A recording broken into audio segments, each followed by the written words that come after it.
All right, guys, here's my next video to show you the update of what I have going on right now. So I'm still sanding on the foot, and that's coming along nicely. I'm very pleased with that. It's a lot of work. The feet are a lot of work. They just are. There's the bottom right now that I'm still adding resin. I'm going to resin the bottom right now just to see if that'll give it some strength. I know some people suggested fiberglassing. I may do that. Right now, I don't want to even think about fiberglassing. It's way too messy and it's way too toxic. And it's super duper sensitive to various things. And right now, I don't have that ability. The weather is not the greatest. I've got a lot of humidity in the air. There's a lot of factors that come into play. And just for the person who recommended that, thank you very much. But I've been doing this a very, very, very, very long time. And I definitely considered fiberglass. And at this juncture where I'm at now, I don't think I'm going to do that. I think I'm still probably going to put resin on the bottom of it. I know people will go, oh my gosh, it'll crack. No, there's different kinds of resins you can use. You can use UV resins that are really strong, and you can cure them instantly. So I'm doing some more experimenting. The one things that I did print two of the covers. They go over the toe. I don't know what these are for, honestly, but they go like that, like I said in my last video. But now I've got them where they actually sit somewhere. So as you can see, they sit absolutely perfect. So I've got the left and the right ones done on those. The belly piece that goes across the belly, I got a heat gun. So I'm actually going to heat that and bend it, heat bend it. And that'll be pretty cool and pretty easy to do too, which is really nice because you can shape a lot of the PLA with a heat gun. But this is the thing I wanted to show you guys. So I'm trying to figure out how to make this thing walk, right? And it's not so easy, and I'm doing lots of experimentation. But the one thing that I wanted to do is figure out how to do the hinges. Now, I've been looking at bearings and races and rings and Lazy Susans and all kinds of stuff. And I haven't found anything that really met my need until I found this. Now, I want you to picture this, okay? So there's the hole, and this will be the left-hand hinge. So this is my left-hand hinge right here. As you can see, it says left, see? And then this is gonna sit here like that. Well, I found this thing looking around, and it's like a Lazy Susan kind of that you can put on, I guess you put it on a desk or something. You can put things on it to spin them around like a pencil holder or something like that. But it's fully acrylic, which means it's really strong. And it has bearings in it, so it spins nice. But the way it spins on this side and also the back side. So I can set this in right here, and I can glue it with a nice, strong epoxy. And that won't go anywhere. But as that's glued in, what happens on this side? It turns. Look at that. Oh, yeah. So I can take this, make this bigger, slide this into the hole so it fits nice and snug, glue it from the back side with crazy glue. It's super thin crazy glue.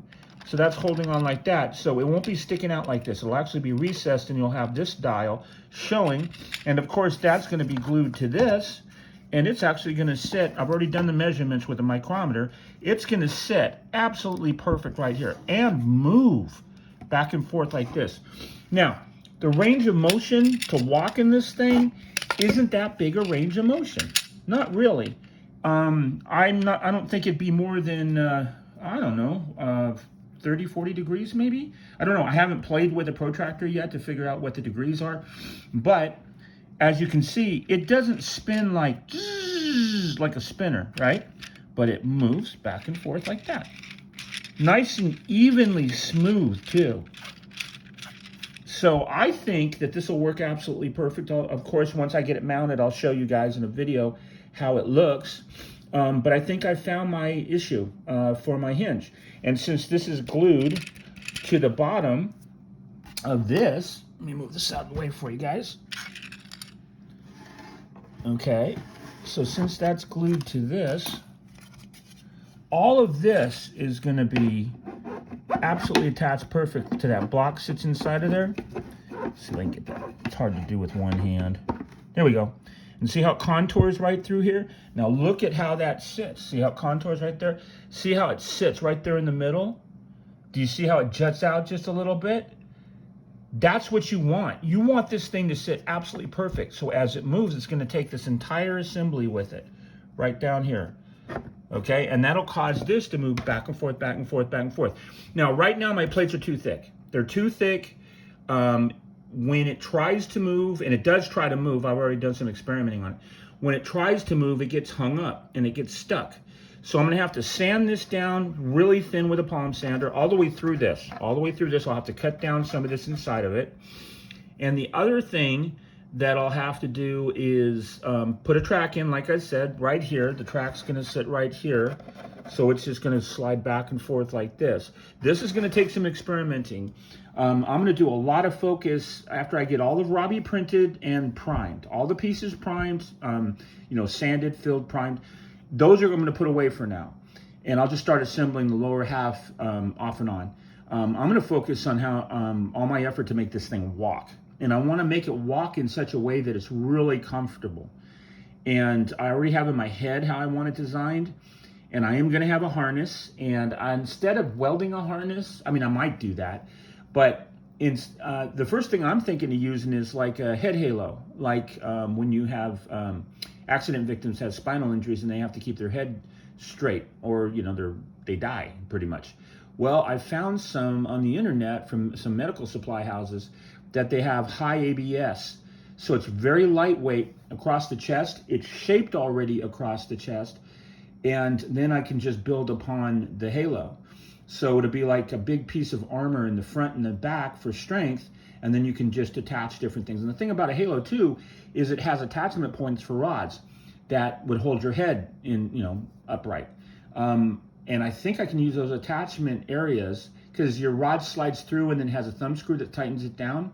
I think I can use those to be able to give me some back support, so that since the head is so heavy on this thing, I think that if I can throw this back so I'm standing straight up and down, I'll be able to walk in this thing with no problem whatsoever. Again, all of this is experimentation, and if I sound excited, I'm very excited because I've got the hinge thing figured out. I think I've got the walking thing figured out. I just have to start experimenting more and more and more.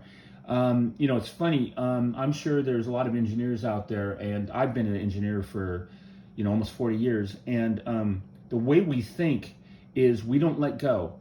If we're doing a project, we don't let go. We're constantly thinking about it. And then once we find a remedy, we get really excited by the remedy. And as I said, I'm sure there's engineers out there exactly like me. You just get really excited because you're on your way. I've got probably, you know, 90% of this done, so I don't have to worry about Robby's head right this second. Now, the other thing too is I'm making the head spin, but I'm not making the waist spin. I've been looking at the movie. There's not a lot of spinning of the waist, so to me, it's a waste of time. A waste of time. No, but seriously, if I wanted to do it later, I could do it anytime I wanted to later. I just want to do the head because the head turns a lot. And the other thing I need to figure out is how to make the motors drop down in voltage while I'm inside this thing. So I might build a control board while I'm in this thing. So I'll have two settings for him. I'm going to have automatic setting when he's a statue, and that'll be remote controlled. Then I'm going to have another setting that's going to be manual. And manual will switch over to a whole bunch of extra stuff. So it'll allow you to talk in him. I'm going to do that AI thing. I'm still not kind of experimenting, but I don't have an actual ability to do that yet. So I'm still looking around. And right now I'm focusing on walking, so I'm going to waste my time on that. But I'm going to have two functionalities. So when I'm walking around in this thing, I'll be able to control how he talks. If I can convert my voice over to close to Robby, I'll be able to talk, and I'll be able to actually respond to people coming up to me and talking to me, which is something that's going to be really pretty fantastic. The heart box is going to have switches on the inside of it, so I'll be able to control everything from inside of this thing. And I'm even going to have a book light on the inside of it, a battery-operated book light, so I can see what the heck I'm doing. Now, a friend of mine goes, "Hey, Kerry, why don't you put a camera in it?" Might do that. I mean, with the small cameras they have now, I might put a small camera in it so I can actually see outside of this thing completely. I can see through the certain areas of it. I know when you put it on, you can see through certain areas of it. But I'd like to have something like a camera, a little mini camera or something like that. If you guys think that's a good suggestion, let me know, okay? Well, end of video. Happy printing.